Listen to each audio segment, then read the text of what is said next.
It isn't only the ghoul, the vampire, the undead dead, the scream in the night, or similar shafts of fear selected from the quiver of horror that spellbind the listener and fascinate the casual turner-on of a radio switch.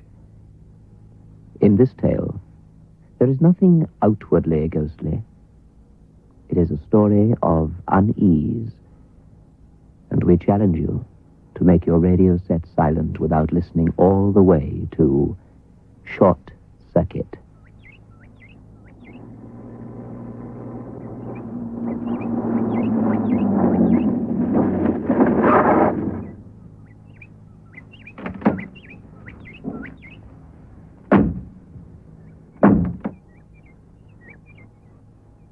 Desolate. Yes, Mr. Fussberger. Though, mind you, at this time of year, I mean, when spring comes and the trees are I in leaf. prefer it desolate. Why do you imagine I bought 100 acres of ground on which to build a house? Yes, of course, Mr. Fussberger. I want desolation, privacy, and security. I can afford to get what I want. Well, let's take a look at the house. And the two men, Mason and Fassberger, walked towards the building. The two men walked, each bent unknowingly upon his own individual journey beyond midnight.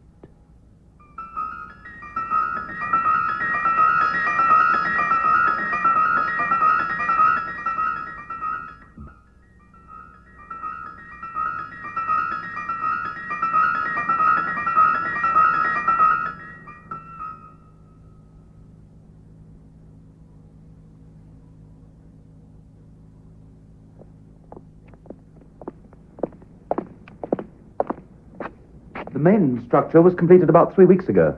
Since then, the engineers have been installing and testing the electrical circuits. The final tests were only made yesterday. And the builders? Oh, they were flown back to the continent immediately. The danger of information leaking out is, well, remote. Shall we go in, Mr. Fassberger? Now, to all intents and purposes, this lock is an ordinary lock with an ordinary key, Mr. Fassberger. Nobody would suspect that the tumblers are actuated by coded magnets in the key and that they, in turn, operate 6 electronic locks, which are built into the door and quite inaccessible. Laminated steel, you see, like the walls and floors. It'd stop an armor-piercing shell. Good.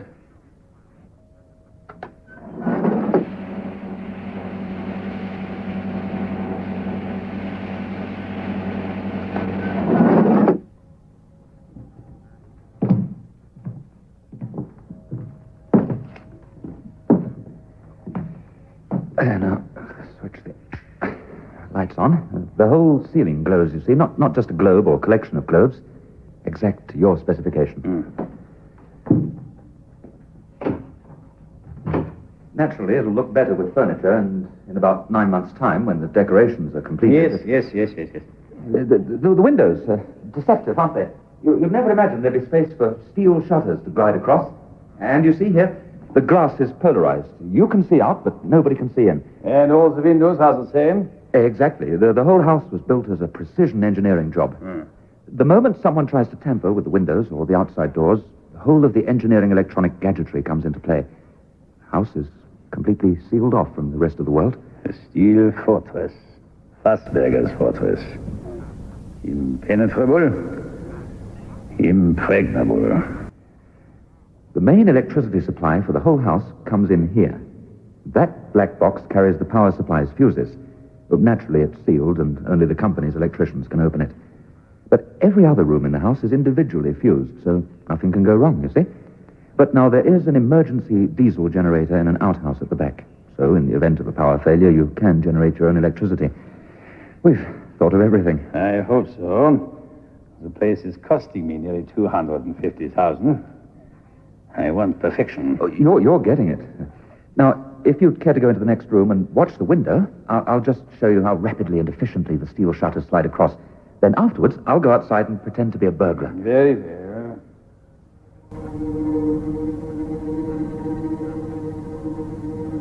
Fassberger stood by the horizontal window and fingered the edge of the steel frame with his podgy fingers. The big diamond ring in its flashy platinum setting glittered richly in the subdued daylight. Ready? Yes. It happened so suddenly that his eyes were completely deceived. 1 minute there was a window looking out on bare, bleak countryside. Next instant the window had gone, and in its place was a sheet of blue-gray steel. Curiously, there was an agonizing pain in the middle of his right hand. Even more frightening, the hand suddenly seemed to have become immovably attached to the window frame. Mason! Mason! Coming, Mr. Fassbender. Frame seems to have happened. I think it's one of the fuses has blown up. Open the shutter, man. Can't you see my hands caught in the thing? It's caught my ring. Might have lost my hand if it hadn't been for the diamond. Oh, dear, yes, I'll go and... This diamond's harder than steel.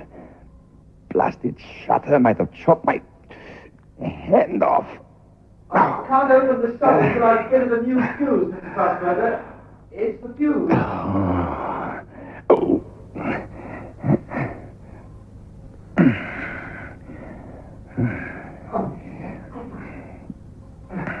The new fuse is blown too. It's because the shutter's jammed. The drive motor's taking too much current. No.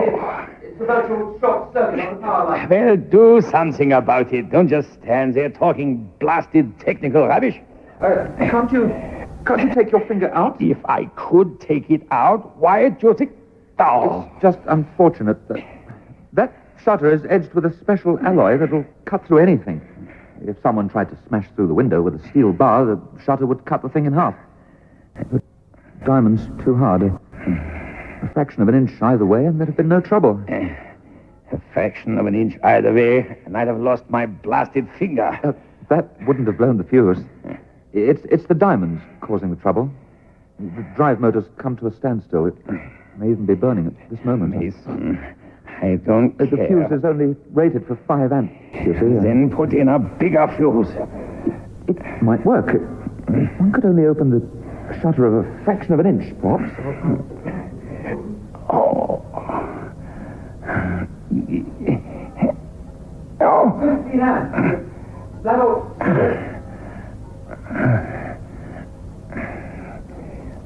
No good. That's blown too. Or try 30 amps or more. Oh. Stand by. I've put a dead short across the fuse. This ought to produce results.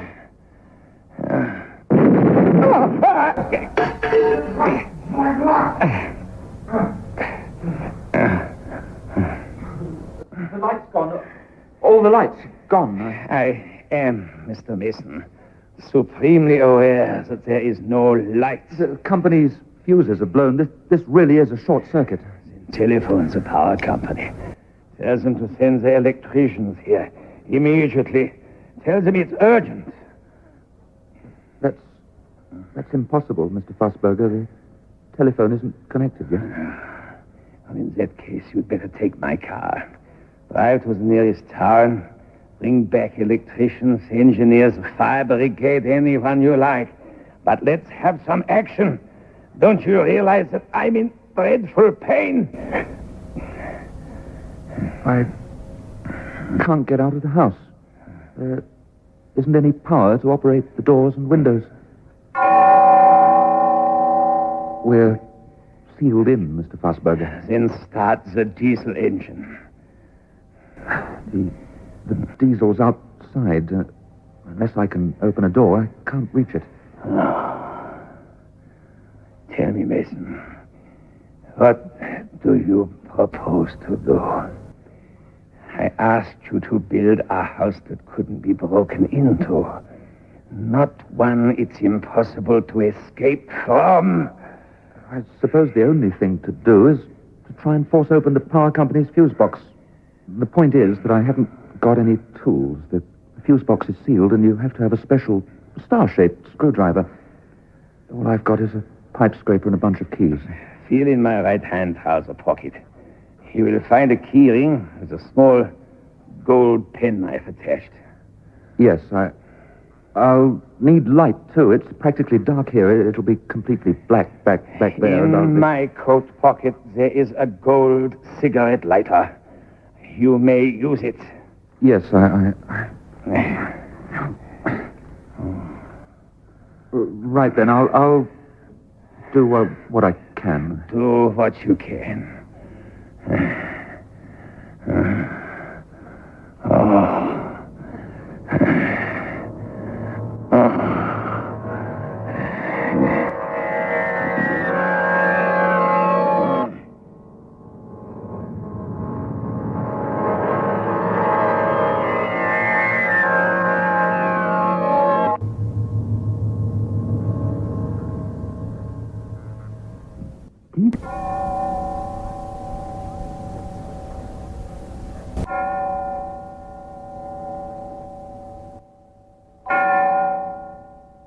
After several hours, when the strip of sky visible through the gap in the shutter was beginning to darken into night, it became obvious that Mason was achieving exactly nothing.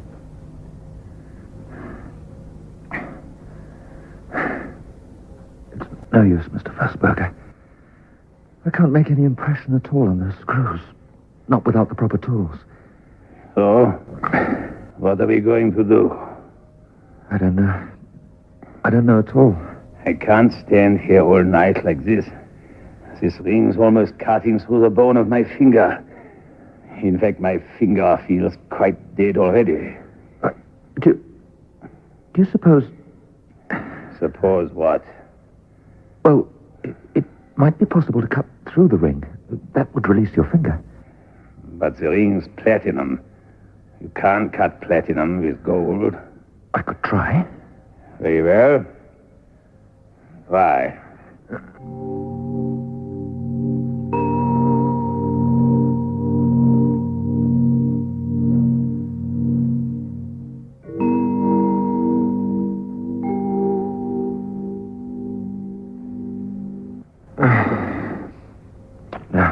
No good.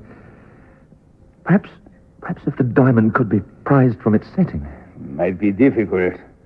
The diamond alone cost £2,000, and it was made with exceptionally strong claws to hold it. I wouldn't want to risk losing it. No, of course not. You can try.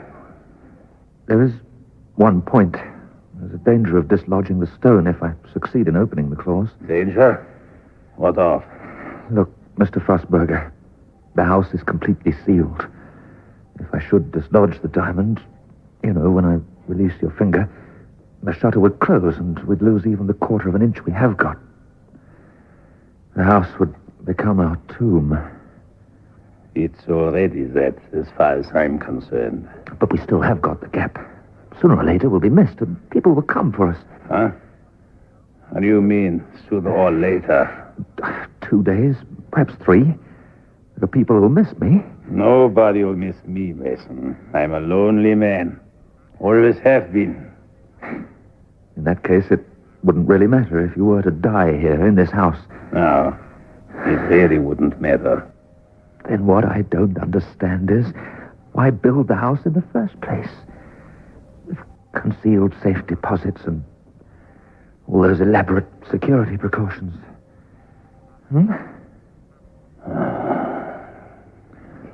I have an instinct for certain things, Mason. And I know that the world's on the brink of what will be the worst economic crisis in history. Currency will lose all its value. Gold would be worthwhile investment if one could buy gold. But I've settled for precious stones. I've sunk nearly all I've got into diamonds, natural sapphires, and emeralds. £4 million worth. When the crisis comes, these stones will not lose their value. They will increase. There isn't a bank in the country I would trust. So, I will build my own bank. My fortress. You're shrewd. Very shrewd. But what are you going to do about your finger? I'd give 10% of all I have to the man who can solve this predicament. You mean that? 10%? 5%. 4 million, that's 200,000. Can I rely on your word? Of course. But I reserve the right to To revise my offer, the situation develops. But every day, I'll reduce it by 1%. You mean after 5 days I get nothing? After 5 days, we'll both be dead. That night passed, and much of the next morning, too. It's not easy to sleep, standing up, finger going. Dead. Mason. You can't stand there through today and perhaps tomorrow like that with a dead finger. It'll have to come off. One of us will have to... Well, you see, Mr. Fassberger. All right. You'll have to use a small gold penknife. It's blunt. It's all we have. Mr. Fassberger, I couldn't. In that couldn't. case, give me the penknife. I can't let... Mason, it's my blasted finger. If I want to cut it off, I'll blast it, will cut it off. Give me that knife. Yeah.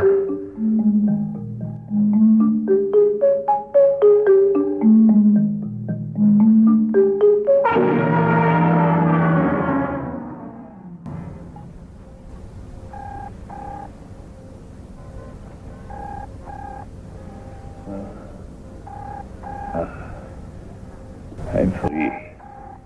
I can move around. I'm more than halfway towards solving the entire problem. Yes. Yes, indeed, you are. It's only a matter of time, Mason. Only a matter of time.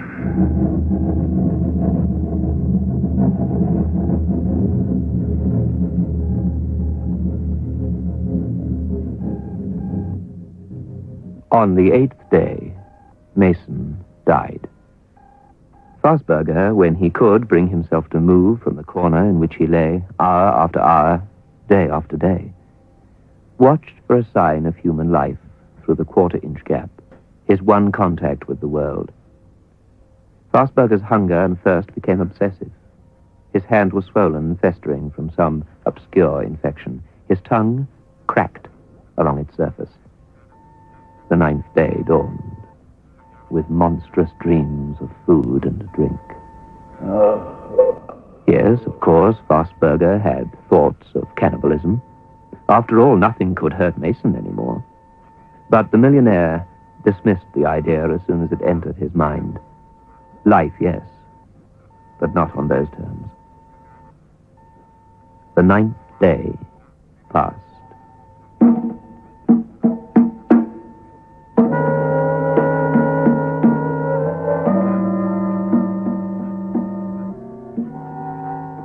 Fassberger, managing to mentally elbow thoughts of food and cool, clear water aside, pondered for a few lone seconds on the absence of any will. And then big pictures of venison and wine crowded back. And Fassberger, aware of little except late evening filtered sunlight, like a rod through the quarter-inch crack in the shutters, prepared to die. And then, suddenly...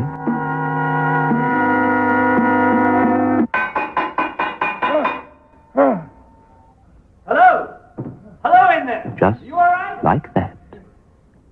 Lifeboat at sea, arrival of the cavalry. Nick of time, miracle, save. Life and limb hanging by single thread. Just like that.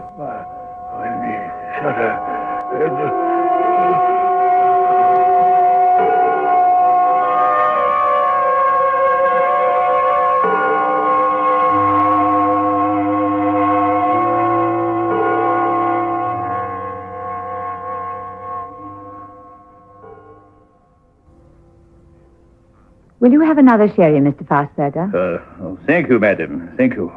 I'm so glad I decided on a private funeral. Poor Harold would have hated the relations to have been there, especially his mother. He never got on with his mother. Isn't that strange? Mother and son. Yet with Harold... Oh, well. Thank you. No, I would like to give you something, Mrs. Mason. Your late husband and I entered into an agreement. It concerns a sum of money. 200,000 pounds, to be precise.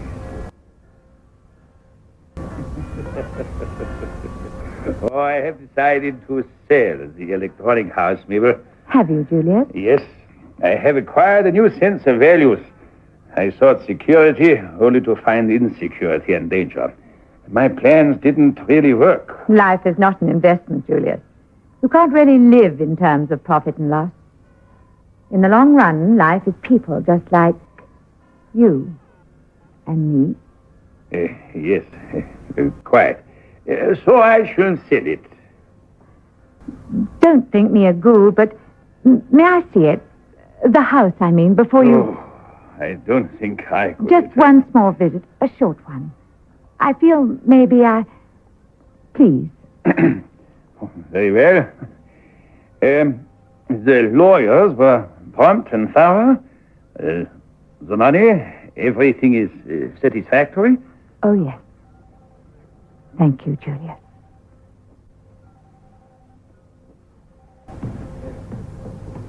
That's about all there is to it.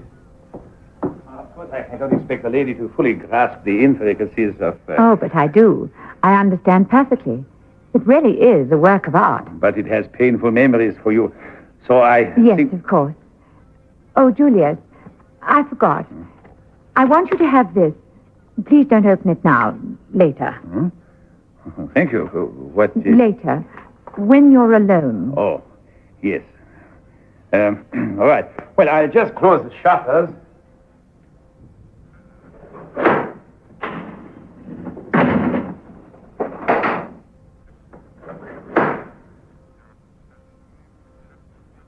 You know, despite what happened here, despite the fact... Mabel? Let's go now. Mabel, where are you? I think we'll leave now. When one has enjoyed the usefulness of two hands for more than 40 years, getting familiar with one hand... What? Mabel! Mabel, where are you?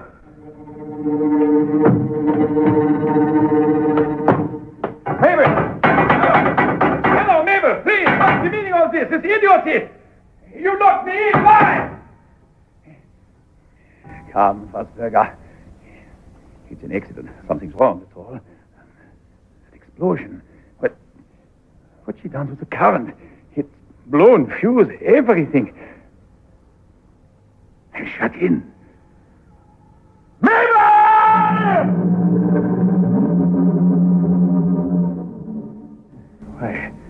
Why has she done this? How? That letter, the one she gave me.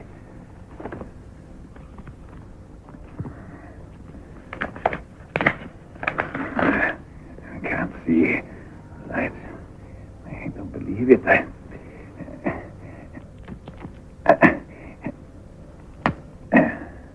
When you read this, Mr. Fassberger, you will, if all goes well, be standing alone in your electronic monstrosity, the house which became my husband's tomb. Always supposing I have managed by the time you read this to seal you in the house and cut off the power.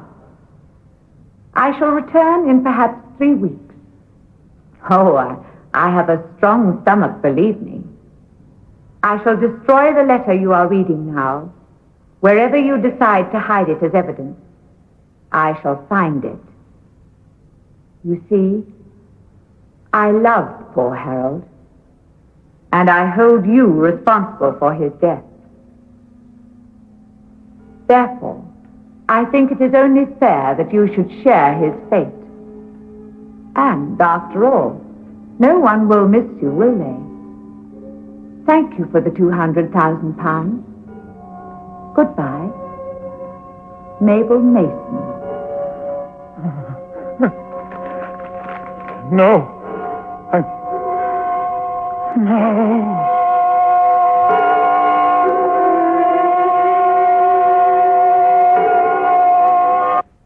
Beyond Midnight is presented every Friday night at 9:30. The program is adapted for broadcasting and produced by Michael McKay.